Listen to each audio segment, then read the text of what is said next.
Shrimati Bhaktivedanta Swami.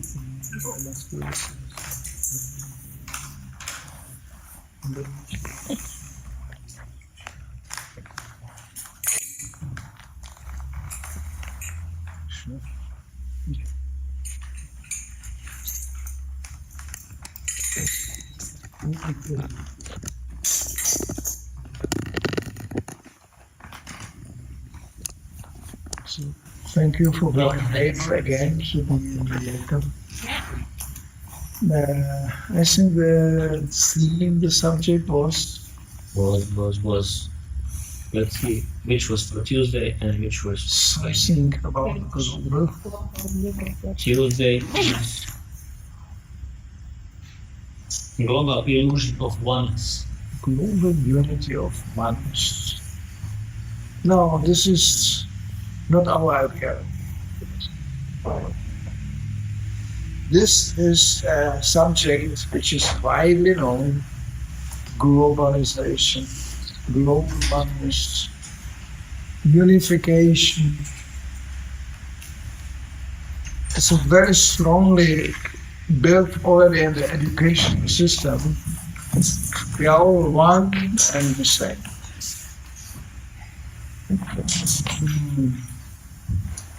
The question is, are we really? Now I can give you different versions. Huh? Maybe it's louder because of recording. Okay. Get no mic, huh? So, yeah, it's okay. So, this idea was propagated since time immemorial, especially in you could say, modern times, you could say. After, when you look in history like Europe, people experienced the severe shocks of First World War, which was a technocratic war. First time the most amazing technocratic inventions were employed to kill more and more people on a scale which was never seen before. And then before people recovered from that came the Second World War. That was marking the ultimate end of monarchy. And then we got to hear about ideals, either in a communistic way or capitalistic way, it doesn't matter. The idea is the same. We are all the same, brothers and sisters. I come from the 60s of the previous century. You can see always even pictures of Srila Prabhupada chanting in a park in New York, and the hippies dance around in hand in circle. Very nice, isn't it? Spend the whole life dancing with others in a circle, happy. Well, it didn't last for long. Now, and then you go in New York Park, nobody is dancing in circles, and you can be lucky you come out alive because there is so much criminality you cannot imagine. Don't go at night in a New York Park. So, so much for the unification. So, already before we really start to go in detail, we can boldly say it's an absolute illusion. It's an idea which is always in various versions embraced by various regimes and various political movements, unification, balance, globally, be nice. It's a nice idea. And why is it so always coming up? Where is this desire coming from? There's a desire. There's a really desire in people to stop this fighting and all this arguing and all this. Why cannot we just agree and be peaceful? They asked Prabhupada this question. When will the time come? There will be peace on earth. His answer came very quickly. He said, never. Wrong place. Wrong place. It's a place of dualities. And dualities means there will be always two opposing opinions, two opposing elements. There will be always different views. which are the symptom of eternal fact, which is established in the Bhagavad Gita. Krishna says we are his eternal individual parts, not one, no. We are individuals, but one we can be. And Srila Prabhupada established very firmly, it's only possible on a spiritual platform. On a material platform, not possible. We see disunification very, very common. Even in the family, even in a marriage, in the closest relationships, constantly this polarizing element springs up. Well, because we're in the wrong place. And why? Because we don't understand where this essentially nice desire came from. It actually came from the spiritual platform. Now we try to project it into the material platform. It doesn't work. It's like you get in a water, you try to get to stay dry. It's not possible. You are in the wrong element. Yeah. So this is the essential point which Srila Prabhupada again and again explained. Like he hated certain words. One of the words was merging. Just the word in itself, Prabhupada never used, and he just really, I'll give you an example. His servant was once cutting his hair in India, and then he threw the hair in the Ganga, in the river. So he told Prabhupada, now we take the hair and we merge them in Ganga. So Prabhupada immediately looks at it, merging? Never. Because it's completely opposing the nature of the soul. We can unite only on that level. But we understand our true identity, our true ourselves. And then we can cut. Just consider even here. I travel around, I meet all kinds of devotees, I meet all kinds of people. Each single one is very individual. Actually, I make it to my hobby, animal, to discover people. It's exciting, I tell you. If somebody is especially inclined towards Krishna consciousness, it's exciting to discover why. Everybody has an individual story to tell. Everybody is very individual. So you find the beauty is in the variety. And still, there's a platform we can unite. We can. We don't even have to know each other. Usually, globalization there's violent movements opposing this. There are people without Krishna consciousness who clearly understand this is a trick. This is a lie. This is a nice idea which was immediately used by unscrupulous people who defined unification, oneness, and globalization in form of central control. Oh yeah, this is good, isn't it? You and me same in jail. Look, in jail, basically, they don't pay much attention to individuality. You are locked up in the same jail, you end up in the same time, you get up, controlling, you are completely under control. So this hoax of globalization, unification has a background that we will all globally unite you so we can control you from a central place. Centralization and control. This is the hoax behind the whole thing. And people believe, no, we're into brothers and sisters. Yeah, in jail. That's what it is. And this was already recognized by Srila Prabhupada. This threatening idea, it's a horrifying idea. People just being pre-programmed, control, everything, number. I come from a place where it's already quite successfully established. You are nobody, you are number. That place is called Sweden. I just come from there. If you want to know how this is driven to perfection, in Croatia, you have Europe. You know, there is so much individuality in Croatia and so much very opposing individual elements that you could be, that's another extreme. That you can think, okay, they're the same, one Croatian, one party. So the beauty is, in Krishna consciousness, you can find a synthesis of together and simultaneously different. This is the essence of philosophy.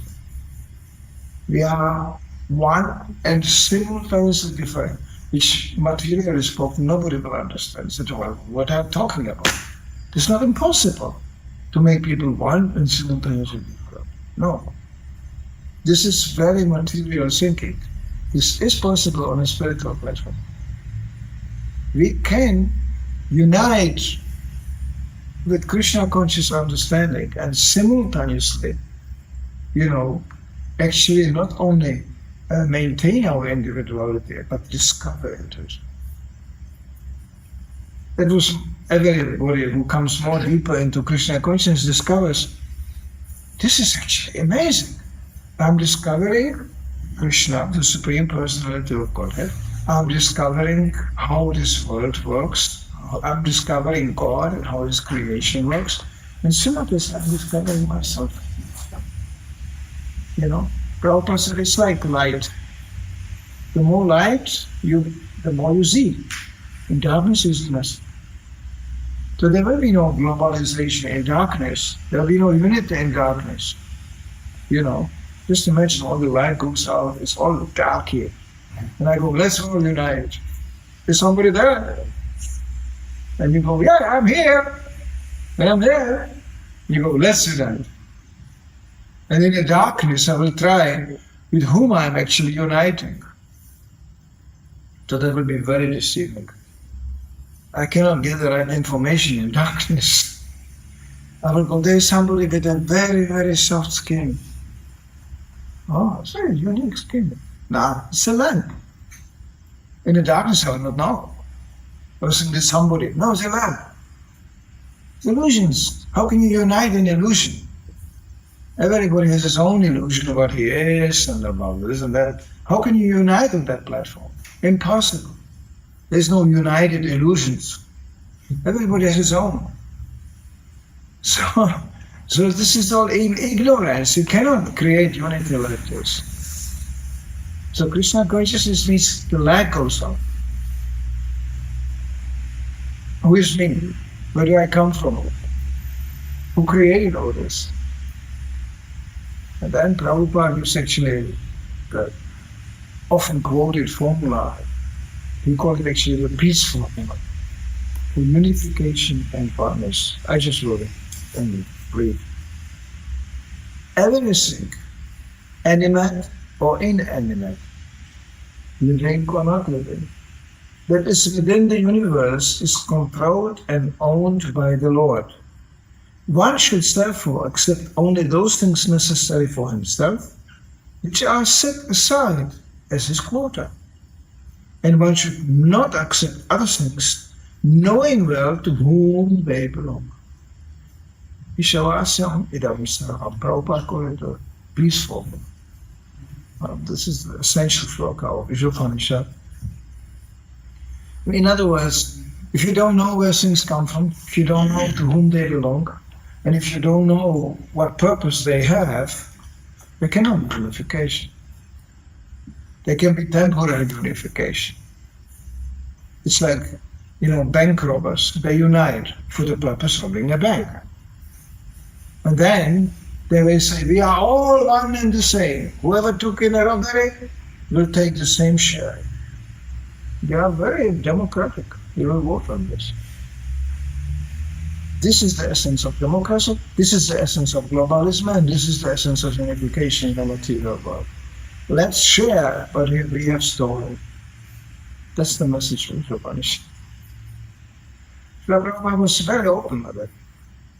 There will be no unification among thieves, because always some thief thinks, why is he getting so much? I was taking part in the robbery too, Actually, I took more risks in a robbery, so I should get more. Sometimes, you see amongst robbers, they start to shoot each other, trying to get the maximum of the robbery. That's in essence what's happening in a political scene. Who stole more? Who can get the greatest benefit out of it? Let's get what you can. As long as this mentality is prevailing, there will be no unification and there will be no globalization. There will be always conflicts flaring up, for something which doesn't even belong to us. People are fighting over stolen property. So this is all essentially what we got here in Krishna consciousness. Once we understand that, and we give up that mentality, simply sharing, and this is stated very clearly here by Inisha Panisha, everybody got his quota. It's not like everybody got nothing. Sometimes we got this kind of preaching in Krishna consciousness too. In the early days, there will be nothing for you. Surrender everything to God. Don't dare to take anything. I could give you a vivid example. I joined this movement. This was the preaching which I got, with disastrous results, I was supposed to go out, run the whole day on the street, distributing these books. And I said, what will I dress? Well, find something. Don't buy anything. Money goes to Krishna. Means actually to me there was somebody personified like Krishna, So, I said, I need new shoes. No, we are monks, we don't buy any shoes. That's sinful. Everything for Krishna, no shoes for you. So I used to walk barefoot on the street. That didn't work for long. So I went in a shoe shop, please, can you give me some shoes? But I cannot spend any money. I remember they gave me shoes. It was ladies' shoes. My size, but it was actually women's shoes. So I walked in the linen shoes, completely holding my feet, So at the end I could barely walk. I was going, how does this work? So obviously something was misunderstood. Krishna says clearly, whole time. You need things, this body needs this maintenance. But don't take it once you. Don't be greedy. Prabhupada gives an example, when you put a sack with grain on a field, the birds will come. And every bird takes, and then they fly. But when a human comes, he goes, oh, sack with grain. That's nice. Now it's my grain. And I will sell it, I will make profit, and with that profit, I will reinvest and make more profit. Ha ha. And this is exactly that mentality which keeps us imprisoned in this material world. So you can completely forget. Globalization, unification, you never see it happening. Where is it happening? People talk about this for decades, hundreds of years. They talk about this. Why is this happening? Who is united? So many programs, United Nations, that's really something. Srila Prabhupada passed the building, United Nations. And he said, who is united here? Look at the number of flags just flapping in front of the door. Each country has a flag. He said, this is not united. United will be one flag. Then you can say we are united. So many flags. And what do they do? We don't even know what they do. We only know one thing. They are spending millions and millions and millions of dollars. Where this money comes from you. Same thing, European Union. Same thing, these institutions have always. I remember the first advertisement for European Union when it came up, It was showing people who just embrace each other from all countries. Now we are united. And then I remember when the euro was included, that was even more funny. They have a slogan, one currency, one nation.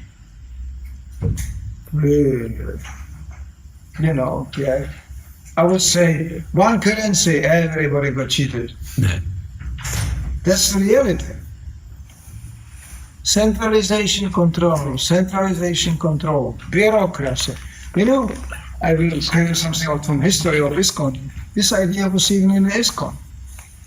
The Buddhists came to Srila Prabhupada and said, Prabhupada, because it was already clear it's not going to be so easy to unite, even devotees. So they said, Prabhupada, we don't have one building, we have United Nations. Of course in America. Because America is the center of the world, you know, everything comes from America. You know, that's the center of unification, it's the center of globalization, and everything comes from America.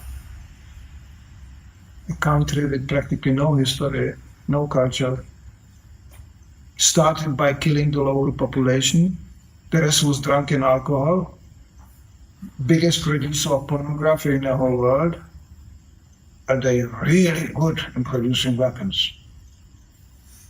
So much. It's actually in the summary study. Oh yeah, they produce Mickey Mouse and Donald Duck here. Very conscious contribution. All glories to America. That's what I know.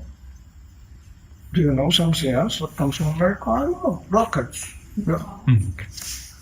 Rockets. Boom. But everyone goes from America. It's the most indebted country in the whole world. With a criminality which only some kind of South American cartel countries dominated can surpass. People are shocked when they go to America. They go, already on the airport, when you enter America, it's like entering concentration camp. As your fingerprints, where you come from. Better this problem. You know, yeah. Of course, if you come in America and you present your economy, let's say few $1 billion, you will be very welcome. No problem. There will be no even fingerprints, nothing. There's streets, cities full of homeless people just lying on the street. Costly. But what we got from America?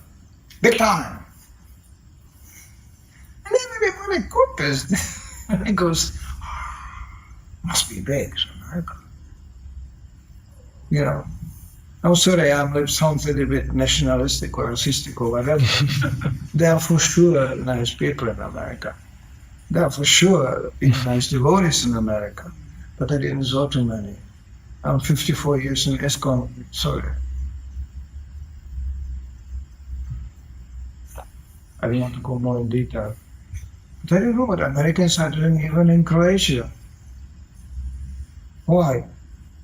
Are Croatians not capable to manage themselves? Well, maybe they have problems, maybe not. All Americans will have problems. Everybody has problems. The globalization, unification, all this, okay? It's a joke. I don't know if you know this. It's probably a Czech joke. Czechs are Czech people. I come from Czech. This is very strange people. It's very strange kind of humor. They say, you know why Americans are invading all other countries? They are everywhere. Because they don't know anything about geography. They are learning about geography. And they don't. When America asks about Croatia, they will probably think it's a communistic country. You know, they have no idea. Most uneducated, primitive, barbarian people, chewing gum and corn. You know, that's all. They have a saying, God created a man, called to make them evil. I have one, you have one. This is the American formula for globalization and unification. You have a gun, I have a gun. Let's see. So much for that culture. Entirely opposed to Krishna consciousness. And Srila Prabhupada actually very clearly, he started this movement in America, and he said, if you don't become Krishna conscious, you all go to hell. All of you. Very simple. And that's for everybody, basically. But I'm always wondering why those who cultivate Krishna consciousness, who come to Krishna consciousness, always think somewhere else they can become more Krishna conscious. This was what Prabhupada preaching. Krishna says, Lord Chaitanya himself says, there where you are, become Krishna conscious and teach others to become Krishna conscious. Now you think, oh, well, like I'm traveling all over the place.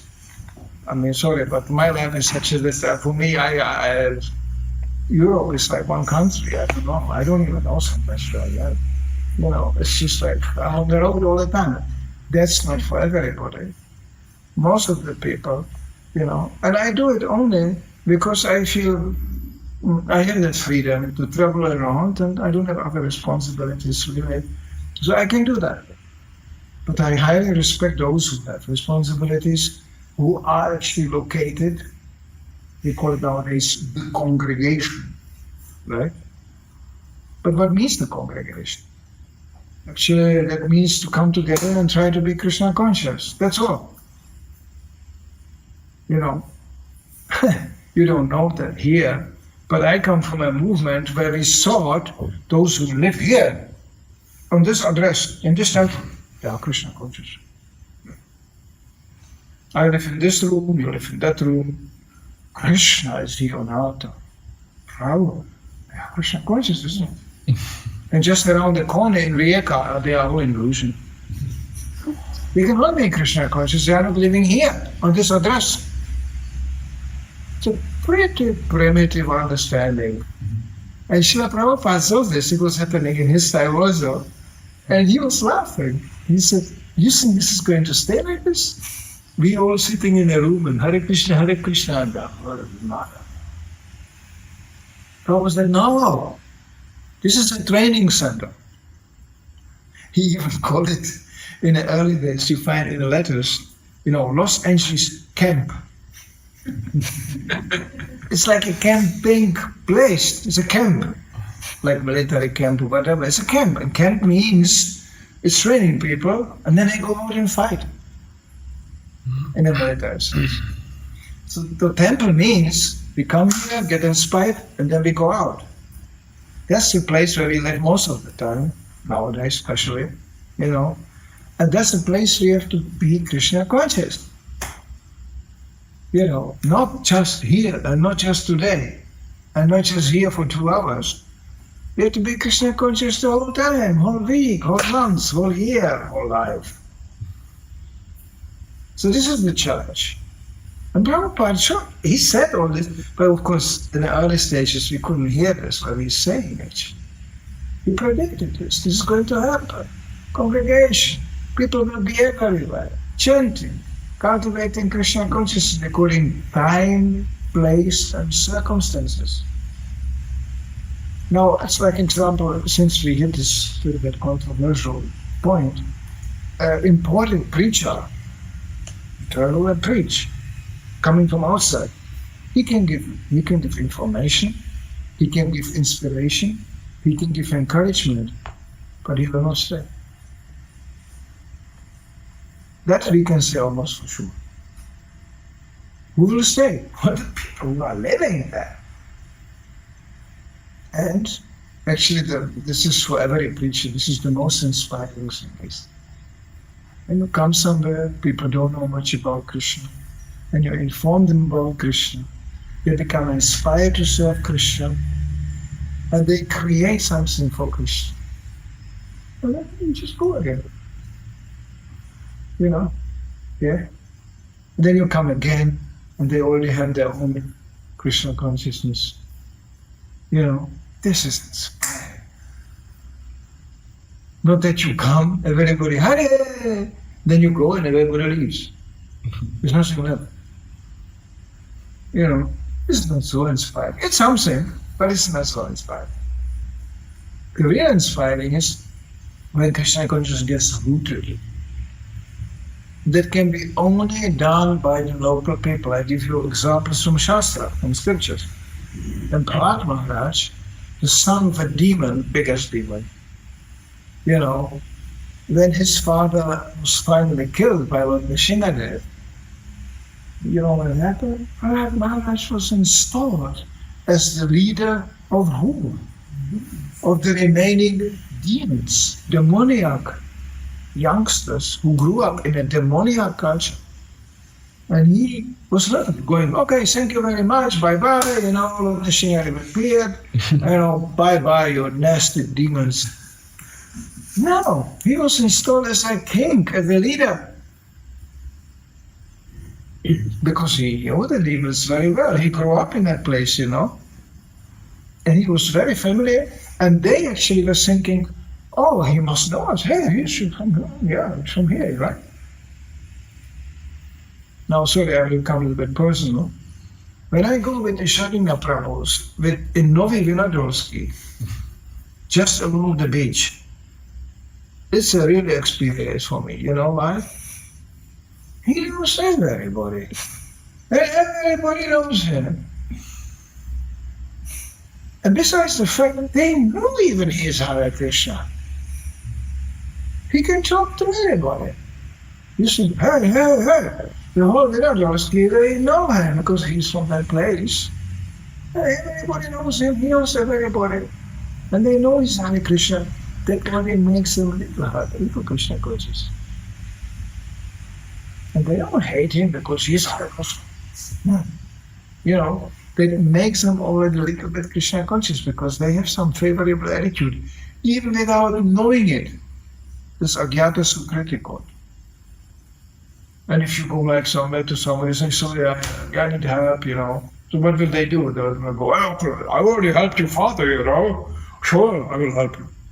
They're already doing devotional service without knowing it. You know how simple it is to spread Krishna consciousness like this? To engage people in Krishna consciousness like this. So this is what I mean. That actually, in the ultimate sense, in a long-term fashion, if you want to spread this movement, it is to grow locally.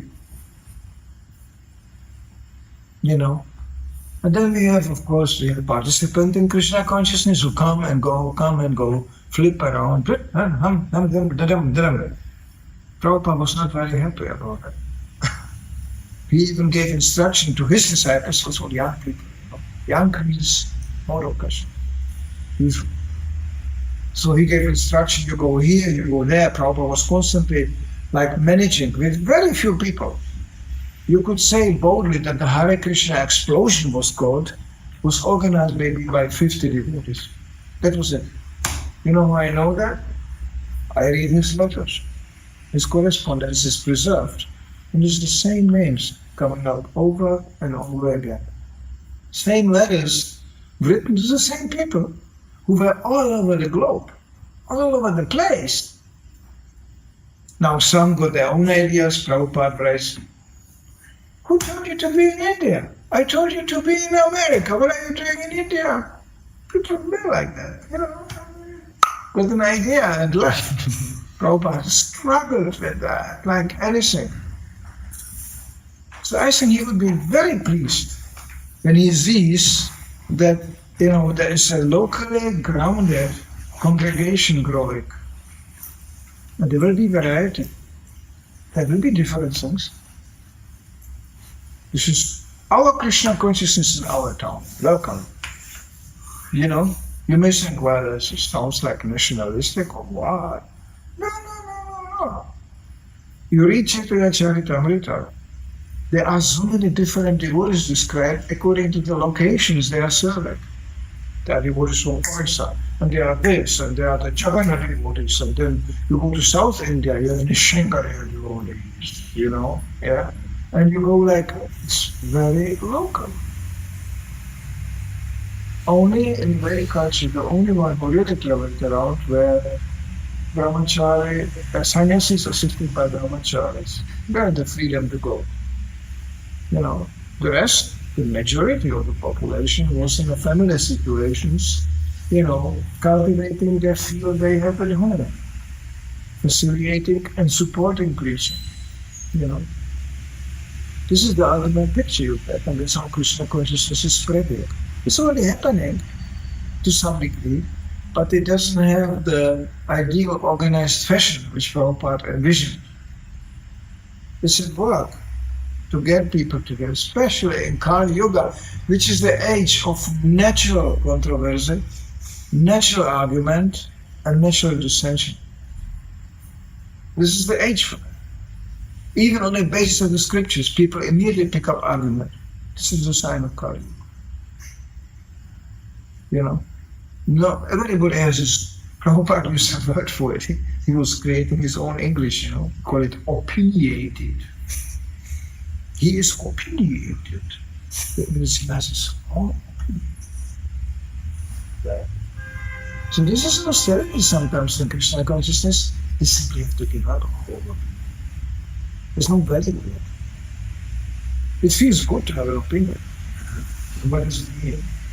Usually 99% means nothing. I think, I believe, in my opinion. Prabhupada actually said once, as soon as somebody starts like this, you don't have to listen. This will come. You think, you believe in your opinion. What you're thinking will change. Your feeling too. And your mind definitely. So what are you going to talk about? Tomorrow he comes with another thing. I think, I feel, in my opinion. You think, what happened? Yesterday you had this opinion, today you have that opinion. What happened? Well, I changed my opinion. So why do you want to unite on that level? How is globalization possible on that level? With mental or sentimental people. Senti is the senses, mental is the mind. Where do you want to unite? With what? Senses are constantly very subjective, you know. A lusty man, he comes and he was the only women. Well, how do you unite on this? He will unite only with women, not with men. Hungry man, he comes and he goes to the restaurant. So he will unite only with the restaurants. The rest he doesn't care. This is just a sensual perception, okay? And mentally, you know, actually most people don't even think. I like this from Sridhar Maharaj in his book, this big, wonderful book, Jargul Swami. And there's actually, he describes, before he already joined this movement, he was troubled to see the dissension between people, even amongst his closest friends. What they can do to each other, gossiping, you know. People always say nice when you are there, and they talk bad about it when you leave, you know. And he was very disturbed by that. So he said, until I had one friend, that was before he was devoted. One friend to me, he said, you look very disturbed. He said, look what they are doing to each other. Our closest friends, how they are deceiving each other. How they, no, this is really very discouraging. And he said, my friend looked compassionately on this, on me. Because I said, what are they thinking when they are doing such a thing? And he looked very compassionately on me and he said, you still didn't understand. They don't think at all. They just act. No, you wouldn't expect it from a human being. A dog or a cat or, yeah, it's common sense, right? And they have own thinking, but it's very, very regulated, you know. They also think, right now, with this, they don't think what happens tomorrow, really, not much. That would be very depressed dogs and very depressed cats, you know. No, therefore people like these creatures because they say, he is a spontaneous, you know. Dog will see you going, he doesn't ask where you came from. He doesn't ask where you go to. He's just happy you're here. If you want to experience it, it must be the dog. It's really interesting. And people get dogs for this purpose. They go, oh, this is an optimistic creature. You know, everybody is so depressed, but my dog is so happy. You know, why? Well, because he doesn't think what happens next or what happened yesterday. And no, he's right now here. You know, this is actually why people, you know, embrace this kind of association. So, you know, human being has a problem. We have a problem. We can remember what happened yesterday, and we don't know what happens tomorrow, but we know tomorrow is coming. That's a big problem. So there's constant fear Again, how can you make a globalization, unification with people who are constantly in fear? Not possible. You don't even know what people don't even know what they're afraid of. They're just afraid. Paranoid. Oh, it's coming. Oh, I don't know what it's coming, but it's coming. It's, I don't know. It could happen, isn't it? It didn't happen yet, but it could. You feel it all the time when you deal with people constantly afraid. I was afraid to lose something, as if you would own it. That's the first illusion. Parents think they own the children. Just wait when they grow up. They just walk out and just have their own life. Man thinks he owns the woman, woman thinks she owns the man. It's ridiculous. Impossible. Because we are already owned by somebody else. By Krishna. When this is understood, like stated in Upanishad, then suddenly we become very relaxed and very peaceful. How can I control something I don't own that? How can I control something I didn't create it even? How can I have control of what? Now, to make us not completely robots or depressed, Krishna gives us a feel that we have a choice. And it seems that we can control that. But we don't have the ultimate control, that's for sure now. The ultimate control is always with God, Krishna.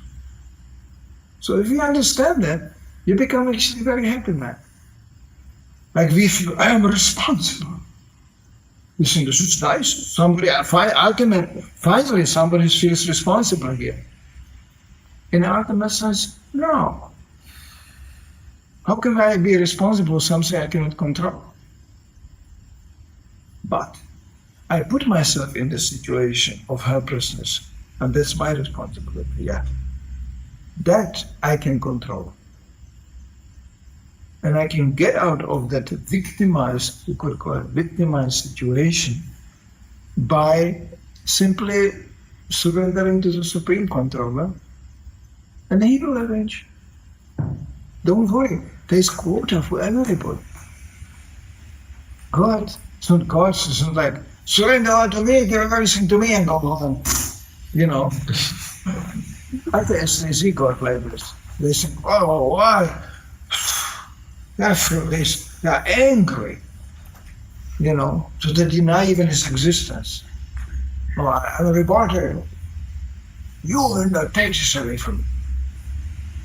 Now I will keep it. And then they will die. Srila Prabhupada said, everybody bounds down because finally. Nobody dies in a standing position. Krishna says, I am the death, and I came to destroy them all. That's the bodies. Once you understand you are not this body, which is the essence of globalization and unification. Can you imagine what a wonderful thing it will be? We are not this body, No, I mean, look at you.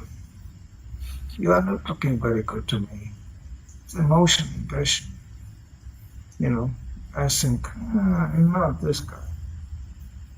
But I'm looking at the body. The body is not an accidental thing, it's also a reason why we have these bodies, but it doesn't give you any of the final information. I could go even that far that in this confused age, and this confused situation, sometimes we don't even know who is man and who is woman. Sorry. If you want to find it out and you want to get confused, welcome to Hare Krishna movement. As a manager for many years in Hare Krishna movement, I started to ask myself the question, who is the man? Who is a man with a woman? I managed in a place, I give you an example, in Sweden. Well, if ever a Swedish man came in, he was like this. He was very good with computer.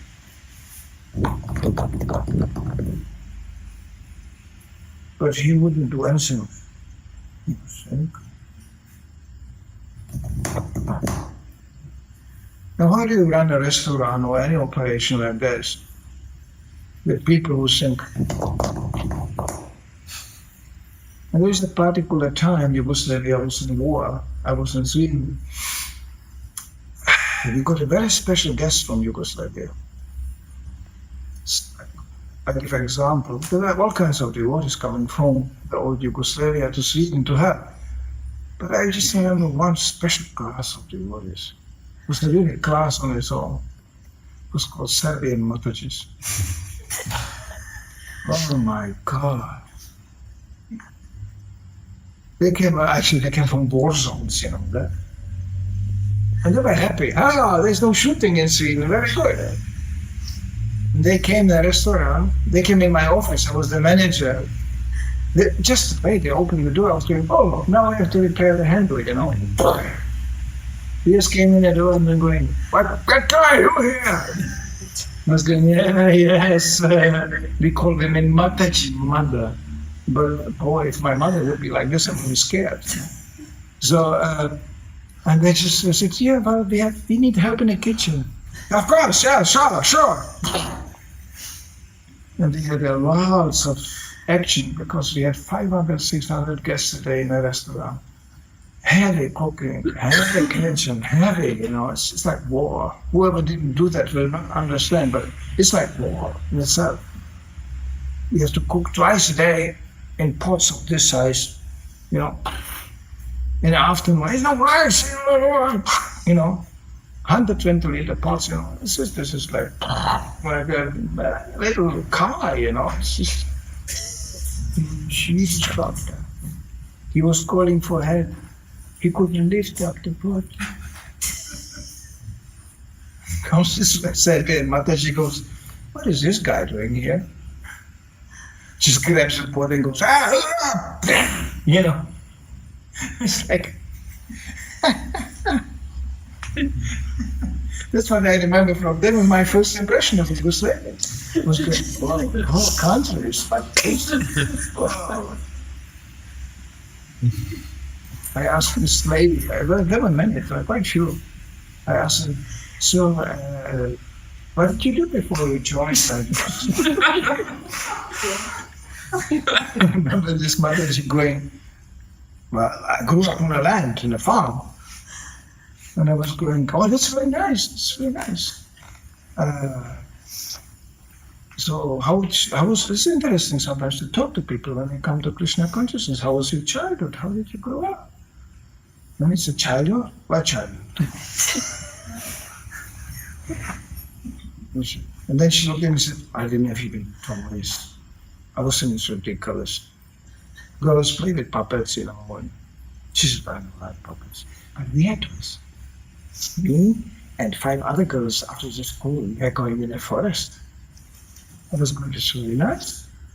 Walking in the forest, girls in the forest, collecting flowers. No. Because there was a pile of hay. And he had 5 Kalashnikovs hidden in the hay. We were going in the forest. You know. I said, how old were you when you did that? You were 13, 14 years old. The Serbian girls playing in the forest. You know. Okay. What a place is this, you know, Yugoslavia. Yeah, so this is just an example how we are noticeable. And Krishna consciousness is so wonderful. We are not this body.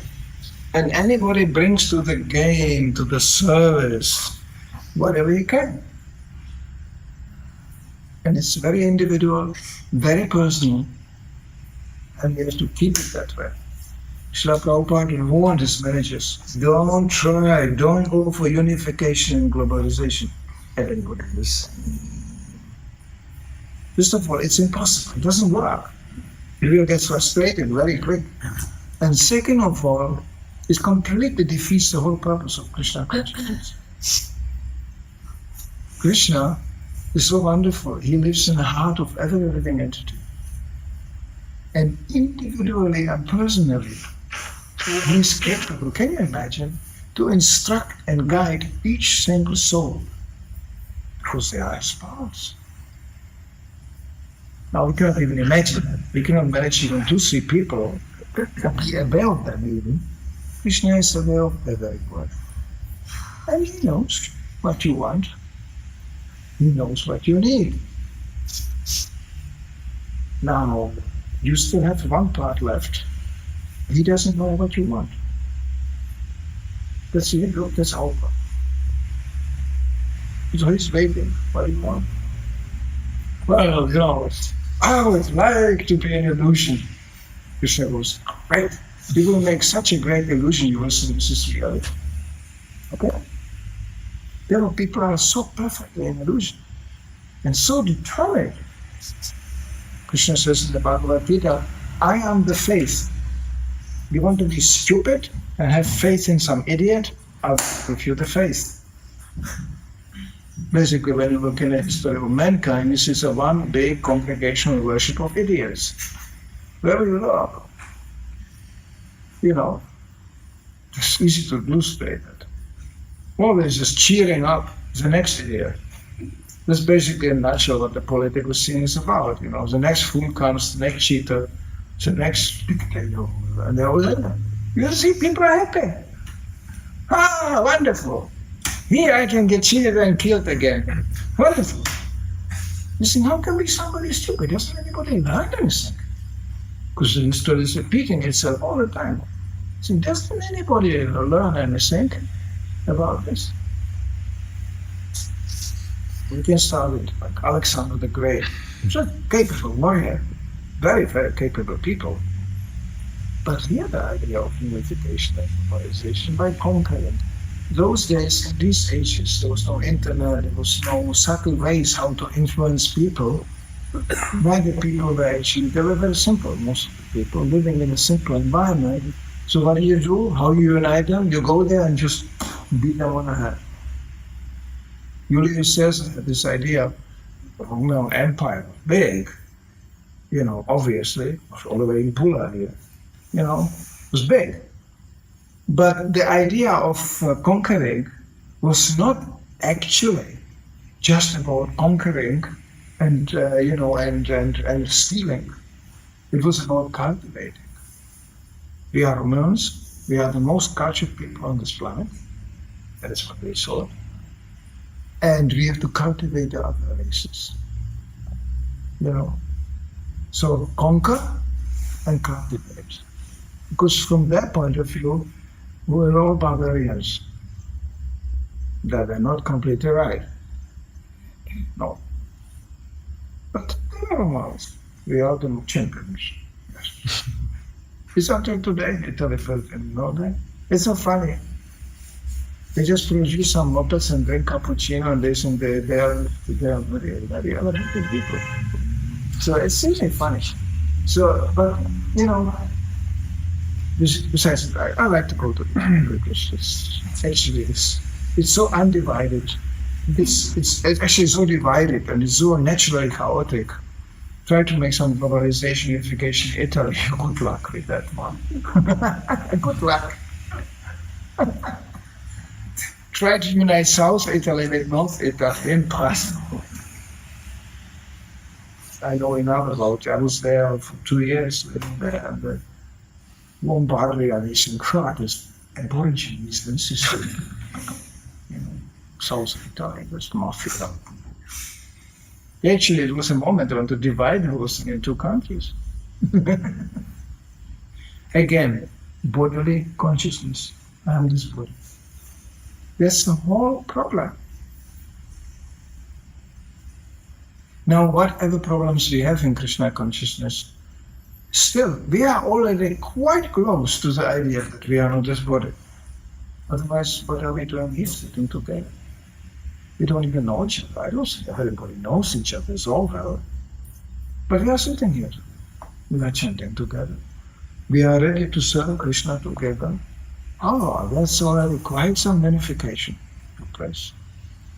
Otherwise, we are very different people. Everybody is entirely different. But that's the beauty of that. Everybody has, you could call it, his idea how to serve Krishna. But he surrendered his idea how to serve Krishna through Guru, Shastra, Sadhu. That means to our spiritual master, to the scripture, and to the association of advanced devotees, which means primarily Guru Parampara. Srila Prabhupada didn't came alone. There were teachers before him, and everybody was applying Krishna consciousness according to time, place, and circumstances. If you understand the whole school you entered and the whole thing, then we can actually be united as you could call it, as the students are. Students are united in the school too. The bell is ringing, they're all going to learning. And they united, isn't it?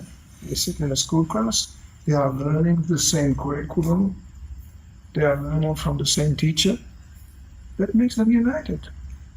Well, that's will be a wonderful platform for unification. You are learning, I'm learning. We are all learning together.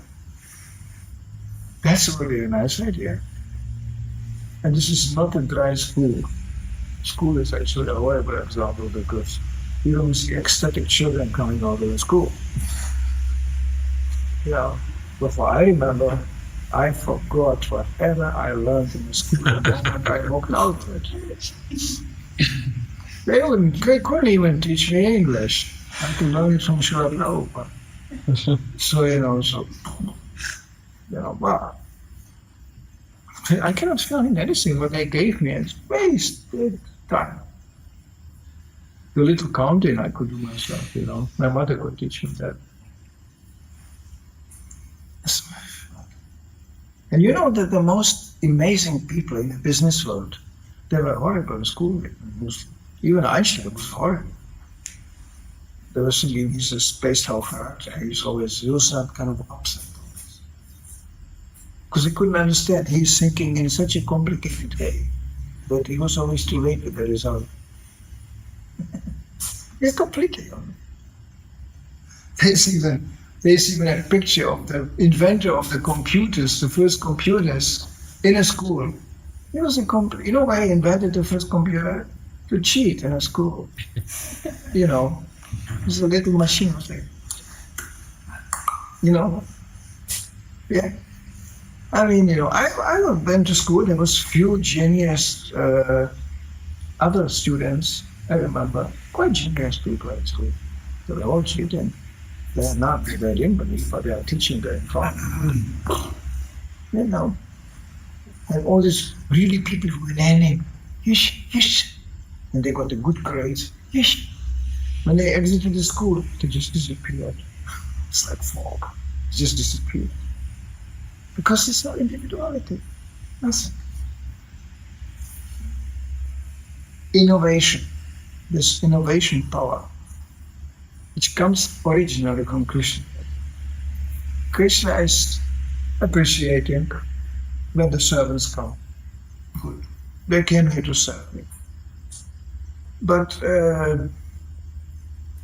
you think, okay, there's a whole part of any religion, and this way Krishna consciousness can also serve as a religion. The people come, bow down, recognize Krishna's supremacy, ask for blessing, and then they go home and they do exactly the same thing like anybody else, basically. In a pious way. They ask God permission. Good. That's also there. It's called, Prabhupada called people, such a people, religionists. There's some religion. But it's actually still not much to do with Krishna consciousness. Because Krishna consciousness for those who want to discover their individuality, discover how they are part of God.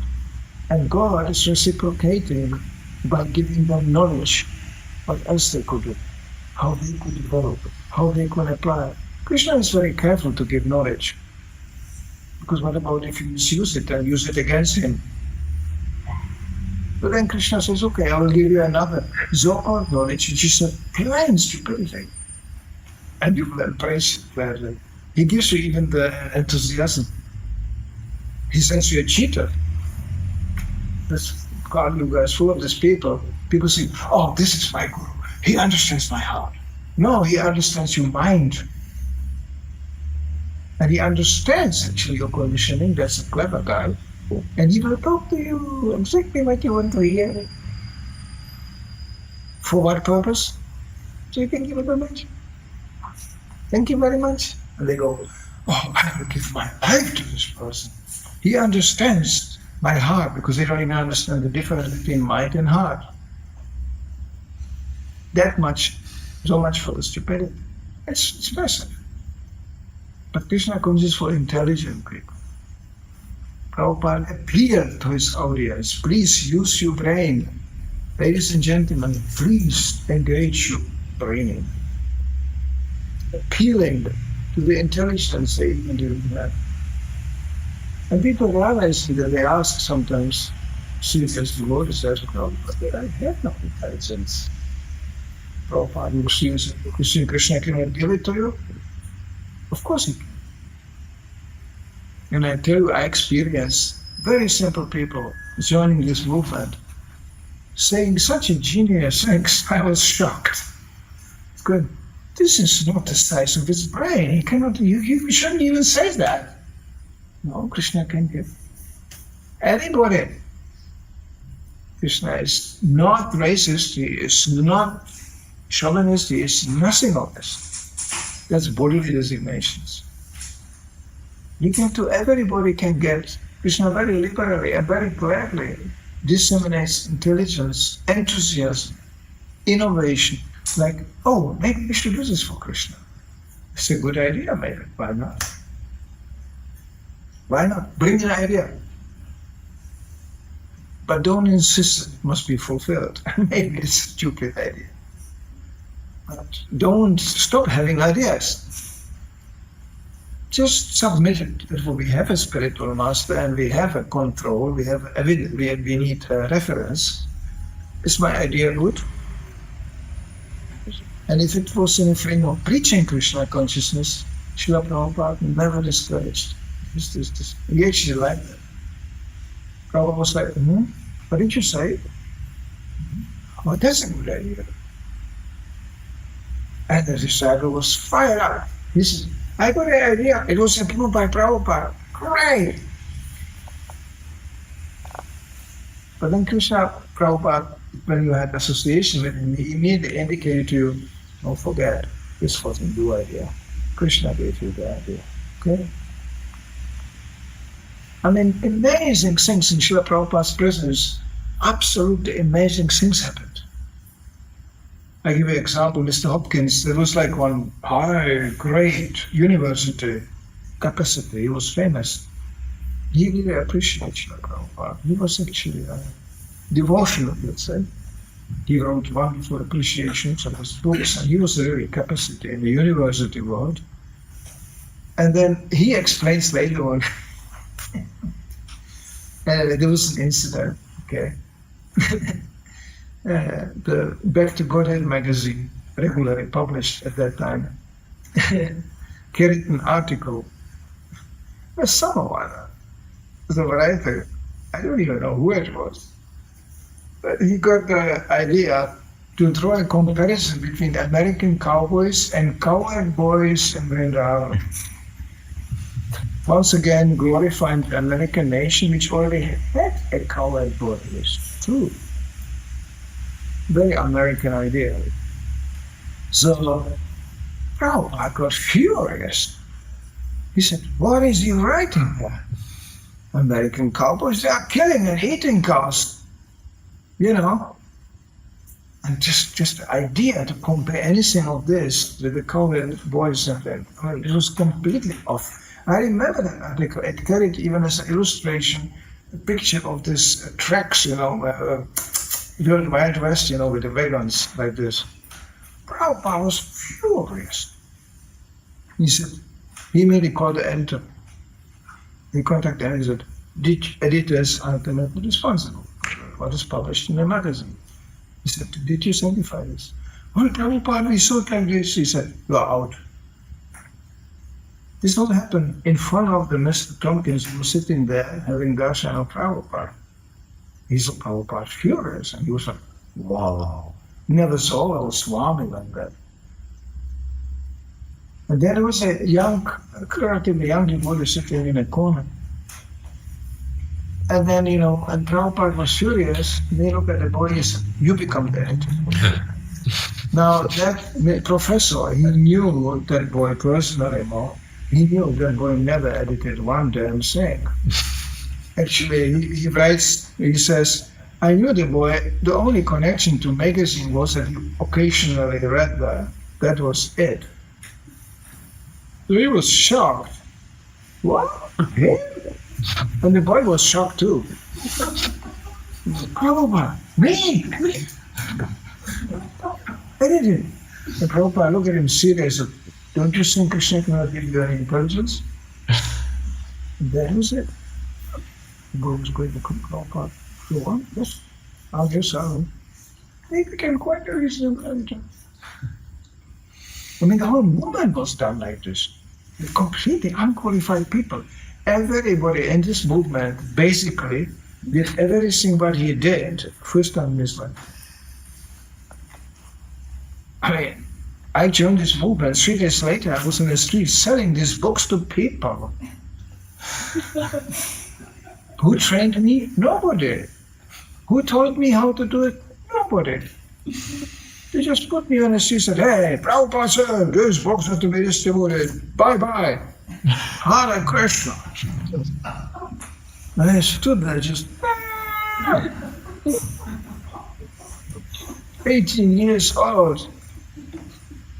Boy who just lost his hair the day before they cut my hair.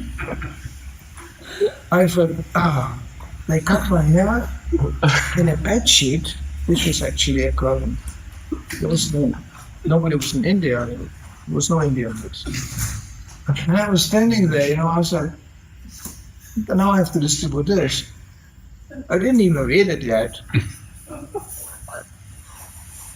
And they were like, and if you don't do this, you can go home to Mama. I didn't want to go home to Mama, and I was living outside in my home already, so that was really insulting to say such a thing to me. So I was standing there, it was like a dream. I said, maybe I died already, and incarnation, this is the next lifetime. It cannot be real. Really, it was my first day on the street. I remember the wind was blowing, and with this, and like, ladies don't have the problem, but you walk with this in a windy day, it's like, And nobody ever saw a devotee in those days, 1972, There were people walking, singing, they walked to the other side of the street, There was girls walking, going, the man is good, flying in the wind. Nobody ever saw anything like that. So it was really like being born again. So I was standing there, and I knew only once, no. I may die here, but I'm not going to go back. To my little room and sit there, trying to be genius, being open. No, I have enough of this. I will not go back there. I would rather die here. And if there is a God, probably he is there, so he will see. He must see what I'm doing. So if I'm really in the wrong place doing something crazy, he will show me. So I was just standing there, what do you do? Praying. Inspiration. Praying. Krishna, please. There I really started to chant Hare Krishna. And I did chant Hare Krishna before and joined half a year, aloud. Actually, I ended up chanting 60 rounds a day before I joined. I had nothing to do. There was nothing else to do. And then I was thinking, then how do you pray? How is these people coming? And actually, so far I remember my teenage days and this, I hated people. I didn't like people. I was sitting the whole day at home, dreaming, painting, speculating. Well, like people. What are they doing here? So now I have to go to these people and sell them something. How do you do that? I remember the first day I went only to old ladies. They looked like harmless. So I was like, you're monks. And they were like, I didn't think they could see properly. So, they were like, okay, how much is it? And it was quite actually nice. They didn't put much resistance. It was medicines, actually. The first day I used to do medicines. And I remember the first day very vividly. And I was so gone with this. And it was going quite okay. There's another old lady. Hello. And she was, oh yeah. Few people did donation. Okay. And then, my first problem was where do you put the coins, which is coins. Where do you put it? I had no bag with me. I had no pockets. Actually, I found, I have pockets. So I put these coins in the pockets. So after 3, 4, 5 hours, I was out there. I had pockets like this. Come on. And then I was so gone, I forgot to chant. I was just, hello.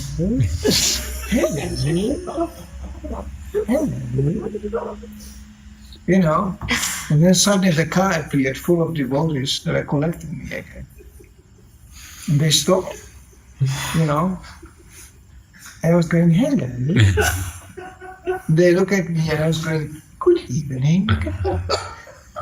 They completely forgot to chant. They look at me like, I was going, oh, okay. Oh yeah, I'm Hare Krishna, yes. I'm no more here. Okay, I'm Hare Krishna. Come in the car, we have the magazines.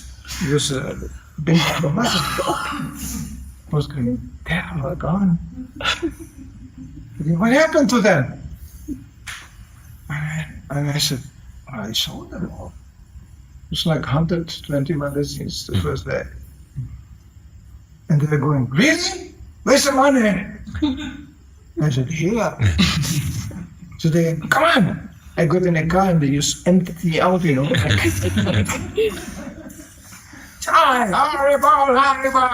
And they were all ecstatic. And I was like, it's actually nice. We drove to the temple. And, first day in Sankirtan, so we were very few devotees. It's like very few. So the temple president came running down the stairs and he said, how was the yuva? They said, well, he did in 5 hours like 120 magazines. And he looked at me almost with a sadistic smile. And he said, hey, here's a Sankirtan devotee. And that was probably the last time I saw a temple for many years, because a temple was for me a place just to load the books, and get some prasadam and kirtan and then out on the street again.